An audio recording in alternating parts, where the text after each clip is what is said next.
Let's get this thing going. And look where we're starting. There are legends, and then there are legends. This guy falls into the rarefied air of the latter. He is a two-time Smackoff champ from 2004 and 2008. He is appearing in his 18th main event. This is his first one since 2016. He is Iafrate. Iafrate, my man, it is so good to hear from you. What's going on, Ken? How are you? Well, Jim, it is great to be back on Smackoff Day and leading off, no less, although I do sort of feel like that old dude sitting out front in his lawn chair, lamenting that he's the only guy left on the now decaying block he bought into back when the property values were sky high. I just figured I'd just go ahead and get the angry old man take out there myself so that Brad doesn't have to go grab that red axe and smash through the glass, protecting his break-in-case of Iafrate extinguisher. Yes, it's lonely being the only guy left who lived in the neighborhood back when it was Tony. And yes, I remember this contest back when the smartest sports takes won it, and when sports takes became the sure way to lose it. I remember when making fun of athletes who lose all the time, like Chael Sonnen. I remember when doing that won it. And I remember when athletes who lose all the time, like Chael Sonnen, actually won it. I remember when adding production value was considered risky, and when lacking production value became risky. See, when you're the president of the Homeowners Association, as long as I've been, Jim... Ken, here's what I need to do. That's not on you. That's on us. I did make the point that we need good technical quality. That was not the kind of quality we're looking for. And I want to say that was on us. That's an issue that is on us and not on you. So I want to clear up that line.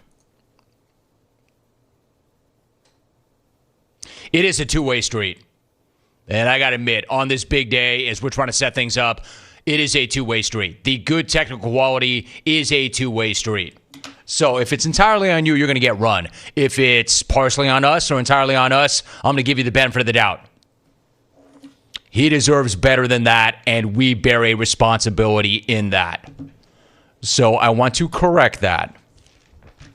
That shouldn't happen, but that did happen. All right, it is the Smackoff. It is Smackoff 26. That was Iafrate. He's won this thing twice. And he was going to lead off and try to wire the field and do his thing.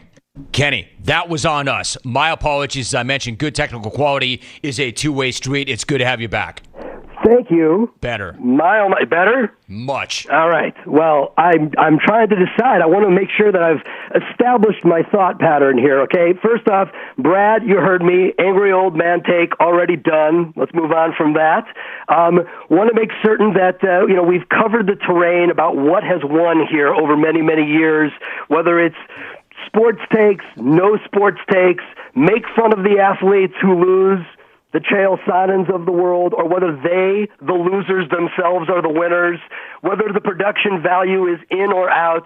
I just got to say, I am now the institutional memory of this program, Jim, and it qualifies me uniquely to say that this year's event is different, or at least it should be. And why?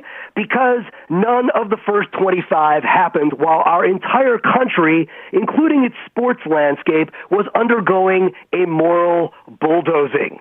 So, Jim, with no due respect to the clowns who are going to be cluttering up this program with nonsense today, there is only one topic for this Smackoff. And for the love of God, it's happening on Juneteenth.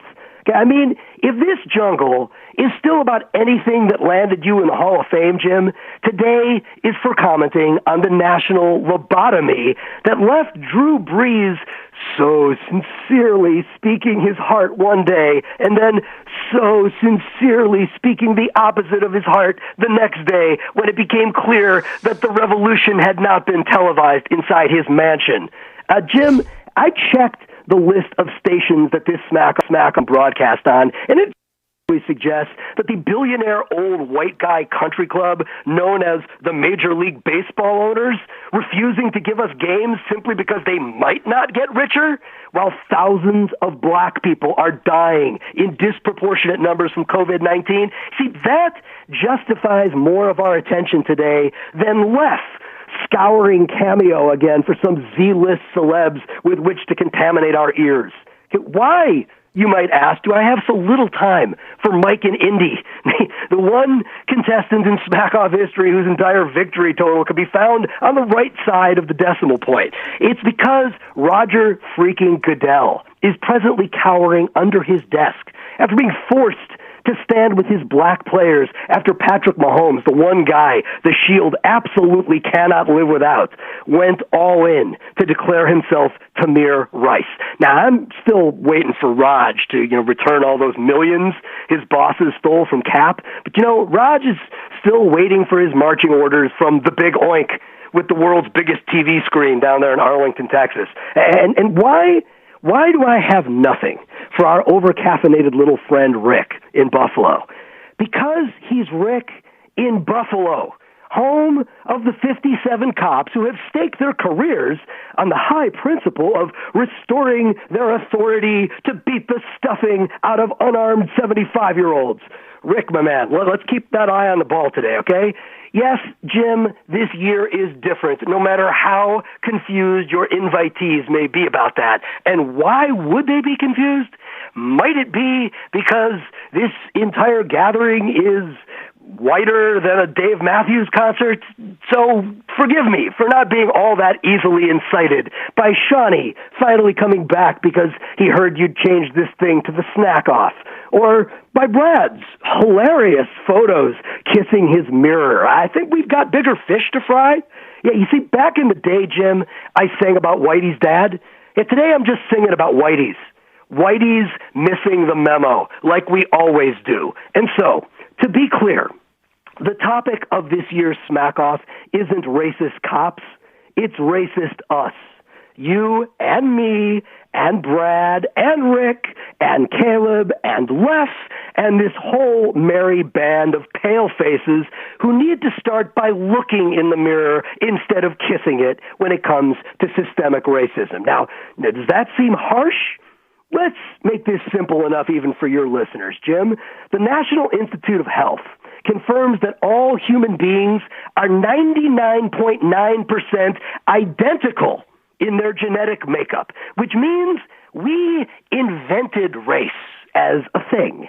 So, if you've ever thought that black folks are poorer because they're dumber, or are in jail more because they're criminals, or are shot more because they're more violent, or aren't team owners, or head coaches, or general managers for some supremacist reason, if you've ever walked down the street at night and seen a black man in a hood coming your way and felt just a little bit unsafer than you would if he was white, well, Juneteenth Smackoff is for you. See, Jim, with millions of listeners tuning into this event, it is downright irresponsible for any one of us privileged enough to be given airtime today to spend it talking about Brad in Corona's testosterone supplements. So time to take all those scripts to the shredder, clonies. Hop on the moral bulldozer or get bulldozed. Iafrate. Kenny, great to hear from you. Thank you so much. There's your tone setter. Smackoff 26 is officially on.